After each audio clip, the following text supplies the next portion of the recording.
राजा अंग का चरित्र। श्री सूत जी कहते हैं, शौनक जी, श्री मैत्रेय मुनि के मुख से ध्रुव जी के विष्णु पद पर आरूढ़ होने का वृतांत सुनकर विदुर जी के हृदय में भगवान विष्णु की भक्ति का उद्रेक हो आया और उन्होंने फिर मैत्रेय जी से प्रश्न करना आरंभ किया। विदुर जी ने पूछा, भगवत परायण मुने, ये प्रचेता कौन थे? किसके पुत्र थे? किसके वंश में प्रसिद्ध थे? और इन्होंने यहाँ कहाँ यज्ञ किया था? भगवान के दर्शन से कृतार्थ नारद जी परम भागवत हैं, ऐसा मैं मानता हूँ। उन्होंने 5 रात्र का निर्माण करके श्री हरि की पूजा पद्धति रूप क्रिया योग का उपदेश किया है। जिस समय प्रचेतागण स्वधर्म का आचरण करते हुए भगवान यज्ञेश्वर की आराधना कर रहे थे, उसी समय भक्त प्रवर नारद जी ने ध्रुव का गुणगान किया था। ब्रह्मन, उस स्थान पर उन्होंने भगवान की जिन जिन लीला कथाओं का वर्णन किया था, वे सब पूर्ण रूप से मुझे सुनाइए। मुझे उनके सुनने की बड़ी इच्छा है। श्री मैत्रेय जी ने कहा, विदुर जी, महाराज ध्रुव के वन चले जाने पर उनके पुत्र उत्कल ने अपने पिता के सार्वभौम वैभव और राज्य सिंहासन को अस्वीकार कर दिया। वह जन्म से ही शांत चित्त, आसक्ति शून्य और समदर्शी था तथा संपूर्ण लोकों को अपनी आत्मा में और अपनी आत्मा को संपूर्ण लोकों में स्थित देखता था। उसके अंतःकरण का वासना रूप मल अखंड योगाग्नि से भस्म हो गया था, इसलिए वह अपनी आत्मा को विशुद्ध बोध रस के साथ अभिन्न, आनंदमय और सर्वत्र व्याप्त देखना चाहता था। सब प्रकार के भेद से रहित प्रशांत ब्रह्म को ही वह अपना स्वरूप समझता था तथा अपनी आत्मा से भिन्न कुछ भी नहीं देखता था। वह अज्ञानियों के रास्ते आदि साधारण स्थानों में बिना लपट की आग के समान मूर्ख, अंधा, बहिरा, पागल अथवा गूंगा सा प्रतीत होता था। वास्तव में ऐसा नहीं था, इसलिए कुल के बड़े बूढ़े तथा मंत्रियों ने उसे मूर्ख और पागल समझकर उसके छोटे भाई भ्रमिपुत्र वत्सर को राजा बनाया। वत्सर की प्रेयसी भार्या 100 वृथि के गर्भ थे। पुष्पार्ण, तिग्न, केतु, ईश, ऊर्ज, वसु और जय नाम के 6 पुत्र हुए। पुष्पार्ण के प्रभा और दोषा नाम की 2 स्त्रियां थीं। उनमें से प्रभा के प्रातः, मध्य दिन और सायं ये 3 पुत्र हुए। दोषा के प्रदोष, निशीथ और व्युष्ट ये 3 पुत्र हुए। व्युष्ट ने अपनी भार्या पुष्करिणी से सर्वतेजा नाम का पुत्र उत्पन्न किया। उसकी पत्नी आकुति से चक्षु नामक पुत्र हुआ। चाक्षुष मनवंतर में वही मनु हुआ। चक्षु मनु की स्त्री नडबला से पुरु, कुत्स, त्रित, धूम्न, सत्यवान, ऋत, व्रत, अग्निष्ठोम, अतिरात्र, प्रद्युम्न, शिवी और उल्मुख ये 12 सत्वगुणी बालक उत्पन्न हुए। इनमें उल्मुख ने अपनी पत्नी पुष्करिणी से अंग, सुमना, ख्याति, क्रतु, अंगिरा और गय ये 6 उत्तम पुत्र उत्पन्न किए। अंग की पत्नी सुनीता ने क्रूर वर्मा को वेन को जन्म दिया, जिसकी दुष्टता से उद्विग्न होकर राजर्षि अंग नगर छोड़कर चले गए। प्यारे विदुर जी, मुनियों के वाक्य वज्र के समान अमोघ होते हैं। उन्होंने कुपित होकर वेन को शाप दिया कि जब वह मर गया तब कोई राजा न रहने के कारण लोक में लुटेरों के द्वारा प्रजा को बहुत कष्ट होने लगा। यह देखकर उन्होंने वेन की दाहिनी भुजा का मंथन किया, जिससे भगवान विष्णु के अंशावतार आदि सम्राट महाराज पृथु प्रकट हुए। विदुर जी ने पूछा, ब्राह्मण, महाराज अंग तो बड़े शील संपन्न, साधु स्वभाव, ब्राह्मण भक्त और महात्मा थे। उनके वेन जैसा दुष्पुत्र कैसे हुआ, जिसके कारण दुखी होकर उन्हें नगर छोड़ना पड़ा?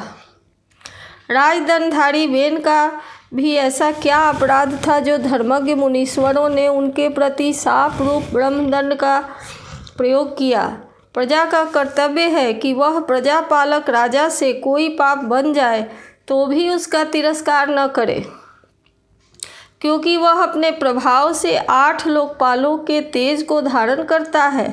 ब्रह्मन, आप भूत भविष्य की बातें जानने वालों में सर्वश्रेष्ठ हैं, इसलिए आप मुझे सुनीता के पुत्र वेन की सब करतूतें सुनाइए। मैं आपका श्रद्धालु हूँ।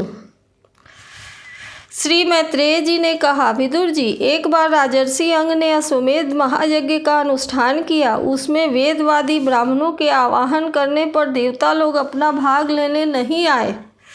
तब ऋत्विजों ने विस्मित होकर जजमान अंग से कहा, राजन, हम आहुतियों के रूप में आपका जो घृत आदि पदार्थ हवन कर रहे हैं उसे देवता लोग स्वीकार नहीं करते। हम जानते हैं आपकी होम सामग्री दूषित नहीं है, आपने उसे बड़ी श्रद्धा से जुटाया है तथा वेद मंत्र भी किसी प्रकार बलहीन नहीं है, क्योंकि उनका प्रयोग करने वाले ऋत्विजगण याजकोचित सभी नियमों का पूर्णतया पालन करते हैं। हमें ऐसी कोई बात नहीं दिखती कि इस यज्ञ में देवताओं का किंचित भी तिरस्कार हुआ है। फिर भी कर्माध्यक्ष देवता लोग क्यों अपना भाग नहीं ले रहे हैं? श्री मैत्रेय जी कहते हैं, ऋत्विजों की बात सुनकर यजमान अंग बहुत उदास हुए। तब उन्होंने याचकों की अनुमति से मैन तोड़कर सदस्यों से पूछा, सदस्यों, देवता लोग आह्वान करने पर भी यज्ञ में नहीं आ रहे हैं और न सोम पात्र ही ग्रहण करते हैं। आप बतलाइए, मुझसे ऐसा क्या अपराध हुआ है? सदस्यों ने कहा, राजन, इस जन्म में तो आपसे तनिक भी अपराध नहीं हुआ। हाँ, पूर्व जन्म में एक अपराध अवश्य है, जिसके कारण आप ऐसे सर्वगुण संपन्न होने पर भी पुत्रहीन हैं। आपका कल्याण हो, इसलिए आप सुपुत्र प्राप्त करने का कोई उपाय कीजिए। यदि आप पुत्र की कामना से यज्ञ करेंगे तो भगवान जगवेश्वर आपकी अवश्य ही पुत्र प्रदान करेंगे। जब संतान के लिए साक्षात यज्ञ पुरुष श्रीहरि का आह्वान किया जाएगा, तब देवता लोग स्वयं ही अपना अपना यज्ञ भाग ग्रहण करेंगे। भक्त जिस जिस वस्तु की इच्छा करता है, श्रीहरि उसे वही वही पदार्थ देते हैं। उनकी जिस प्रकार आराधना की जाती है, उसी प्रकार उपासक को फल भी मिलता है।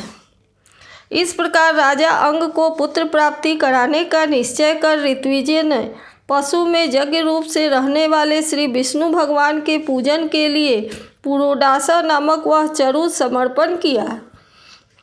अग्नि में आहुति डालते ही अग्निकुंड से सोने का हार और शुभ्र वस्त्रों से विभूषित एक पुरुष प्रकट हुए।